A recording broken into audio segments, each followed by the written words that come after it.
చూసారుగా మా ఊరంతా కూడా ఏ విధంగా తయారైందో ఫ్రెండ్స్. ఇక్కడ తుఫాన్ వల్ల చూడండి, ఇక్కడైతే ఒక మట్టిల్ అనమాట కూలిపోయింది. ఇక్కడ చూసారుగా కోళ్ళు కూడా ఈ వర్షానికి బయటికి వెళ్ళలేక ఈ చలికి ఇట్లానే నిల్చొని అట్లానే ఉన్నాయి. మేము ఏదైనా షాప్కి వెళ్ళాలన్నా లేకపోతే ఏదైనా సరుకులు ఇంటికి ఏదైనా తీసుకోవడానికి వెళ్ళాలన్నా కూడా ఈ గడ్డ దాటాల్సి అయితే ఉంటుంది. గణేష్ ఆ కొండలు చూడు ఎలా కనిపిస్తున్నాయో.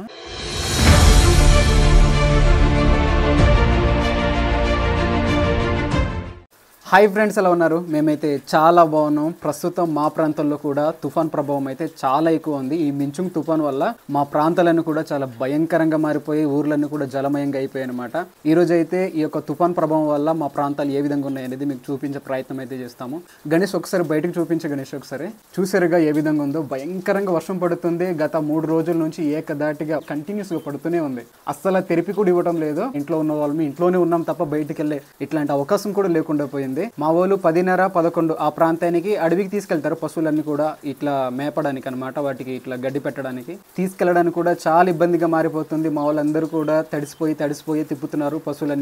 పశువులు కూడా బాగా తడిచిపోతున్నాయి. రోడ్లన్నీ కూడా ఈ నీళ్లతోనే నిండిపోతున్నాయి అనమాట. ఇక్కడ ఉన్న గోతులు గాని, తర్వాత ఇక్కడ ఉన్న చిన్న ఈ కాలువలన్నీ కూడా భయంకరంగా మారిపోయాయి. చూసారుగా మా ఊరంతా కూడా ఏ విధంగా తయారైందో. ఈ పొగ మంచులోని ఏ వస్తువు కనిపించట్లేదు. మా ముందరున్న వ్యక్తులు కూడా కనిపించడం కూడా ఆస్కారం అనేది చాలా తక్కువ. సో ఈ విధంగా ఉండడం వల్ల ఏంటంటే ఒక్కొక్కసారి అడవుల నుంచి జంతువులు కూడా ఇంటికి వచ్చేస్తుంటాయి. అంటే మనం ఉండే ప్రాంతానికి ఆవాస ప్రాంతాలకు వచ్చేస్తుంటాయి. ఎక్కువ ఏంటంటే ఎలుగుబంట్లు ఎక్కువ తారసపడుతుంటాయి ఇట్లాంటి టైంలోని. పైన చూడండి, ఈ పెంకు సందుల నుంచి వాటర్ అయితే ఇట్లా కారుతూనే ఉంది. అందువల్లనే కింద ఉన్న నేల అంతా కూడా తడిసిపోయింది.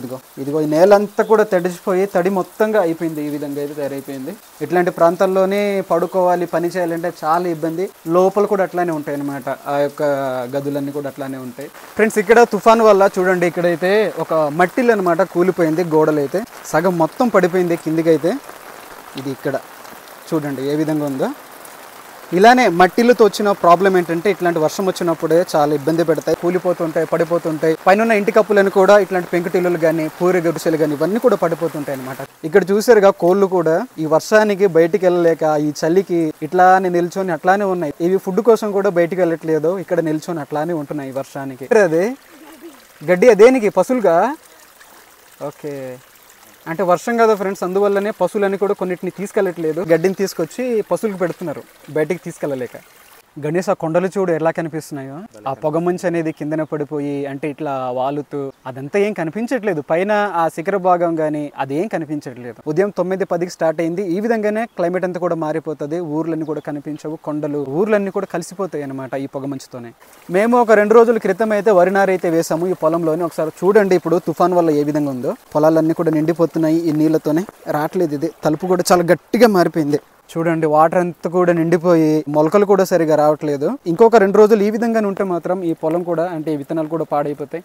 తర్వాత మొలకలు కూడా మంచిగా రావన్నమాట, కుళ్ళిపోతాయి. ఫ్రెండ్స్, ఇప్పుడు మా ప్రాంతంలో ఉండే ఈ వాగులు కానీ ఈ గడ్డలు కానీ ఏ విధంగా పొంగి పొర్లుతున్నాయో మీకు చూపిస్తాము. ఫ్రెండ్స్, మా వెనకాల మీరు ఇప్పుడు చూస్తున్న ఈ గడ్డ మా ఊరు గడ్డ. ఇది మేము ఏదైనా షాప్కి వెళ్ళాలన్నా లేకపోతే ఏదైనా సరుకులు ఇంటికి ఏదైనా తీసుకోవడానికి వెళ్ళాలన్నా కూడా ఈ గడ్డ దాటాల్సి అయితే ఉంటుంది. చూడండి ఎంత పెద్ద ఉధృతంగా అయితే ప్రవహిస్తుంది. ఇది కొద్దిగా తక్కువ ఈ రోజు, లేకుంటే మాత్రం ఇంకా చాలా పెద్దగా. ఒక్కొక్కసారి ఈ పొలాలు కూడా ఉండవన్నమాట.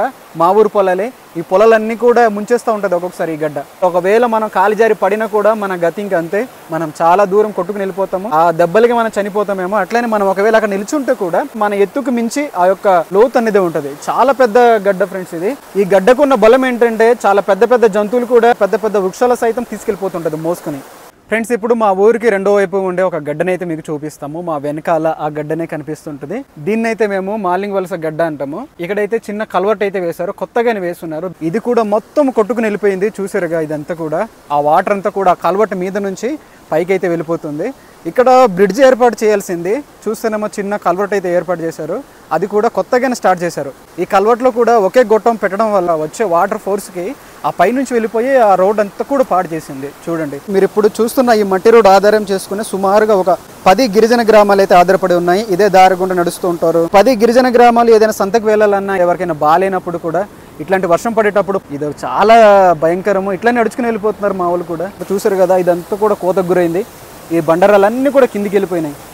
ఇదిగో ఇదంతా కూడా వెనకాల అయితే ఇంకా భయంకరంగా మారిపోయింది. అక్కడికైతే వెళ్దాం రండి, చూపిస్తాం మీకు. వాటర్ ఫ్లో ఏ విధంగా ఉందో చాలా పెద్ద రిజర్వాయర్లా అనిపిస్తుంది నాకైతే ఇక్కడ నిల్చుంటే. గిరిజన ప్రాంతాల్లో ఉండే సమస్యలు అంటే ప్రధానంగా ఇవే. రోడ్డు సమస్య ఒకటి, నీటి సమస్య అనేది ప్రధానంగా ఉంటాయి అన్నమాట. ఇట్లానే చాలా ఇబ్బందులు అయితే పడతా ఉంటారు మా వాళ్ళు. ఈ గడ్డలోని నీళ్ళంతా కూడా ఒక చెరువులాగా నిండిపోవడం వల్ల చూడండి అక్కడ వెనకాల పొలాలు ఉన్నాయి. ఆ పొలాలు కూడా ఈ వాటర్ అనేది అక్కడ చేరిపోవడం వల్ల అది కూడా సేమ్ ఇట్లానే తయారైపోయింది, ఒక చెరువులోనే తయారైపోయింది అక్కడ. ఇప్పుడైతే పొగ మంచు మొత్తం అలుగుని పోతుంది చూడండి, ఇదిగో భయంకరంగా. ఈ యొక్క తుఫాన్ ప్రభావానికి గురైపోయి పొలాల గట్లు కూడా పడిపోతున్నాయి. ఇది ఒకటే కాదు, పైన ఉన్న పొలాలన్నీ కూడా గట్లు అక్కడక్కడ ఇట్లనే పడిపోతున్నాయి. దీనికి మళ్ళీ వర్షం తగ్గిన తర్వాత మళ్ళీ కట్లు అయితే కట్టాల్సి అయితే ఉంటుంది. పక్కన ఉన్నాయి చూసారు కదా, ఇట్లాంటి రాళ్ళతోనే మళ్ళీ కట్లు అయితే కట్టాల్సి అయితే ఉంటుంది. ఇది కూడా ఒక 2-3 సార్లు అయితే ఇట్లాంటి తుఫానికి పడిపోయింది, మళ్ళీ దీన్ని మంచిగా కట్టున్నారు. ఈ విధంగానే కొన్ని పైన ఉన్న పొలాలు కూడా ఇట్లనే గట్లన్నీ కూడా పాడైపోయి వర్షం వల్ల. చూసారు కదా ఫ్రెండ్స్, ఈ వీడియోలోనే మా గిరిజన గ్రామంలోనైతే ఈ విధమైన పరిస్థితులు అయితే ఉన్నాయి ఈ యొక్క మించుంగ్ తుఫాన్ వల్ల. తుఫాన్ రాకముందుగానే మా వాళ్ళన్నీ కూడా పంటలన్నీ కూడా తీసేసుకున్నారు, లేకపోతే ఇంకా చాలా పెద్ద ఈ పంట నష్టం కానీ ఇదంతా కూడా జరిగేదేమో. ఇప్పటికీ కొన్ని గ్రామాల్లోనైతే ఈ పంటలు కానీ ఇప్పటికీ అట్లానే ఉన్నాయి, ఇంకా తీసుకోలేదు. ఈ తుఫాన్ వల్ల అవన్నీ కూడా నాశనం అయిపోయి ఉంటాయేమో. మీ ప్రాంతాల్లో ఈ యొక్క తుఫాన్ ప్రభావం అనేది ఏ విధంగా ఉందో కింద కామెంట్ చేయండి. సో ఈ వీడియో మీకు నచ్చుంటే మాత్రం ఒక లైక్ ఇవ్వండి. చాలా మంది మన ఛానల్ గురించి తెలియని వాళ్ళకి మన వీడియో అనేది షేర్ చేయండి. అట్లానే ఇంకెవరైనా సబ్స్క్రైబ్ చేసుకోకుండా చూస్తుంటే మన ఛానల్, మన అరకు ట్రైబల్ కల్చర్ అని మన యూట్యూబ్ ఛానల్ సబ్స్క్రైబ్ చేసుకోండి. మన గిరిజనులకు సంబంధించిన వీడియోస్ మన ఛానల్లో అయితే వస్తూ ఉంటాయి. బాయ్ ఫ్రెండ్స్, కొత్త వీడియోతో మళ్ళీ మేము ముందుకుంటాం.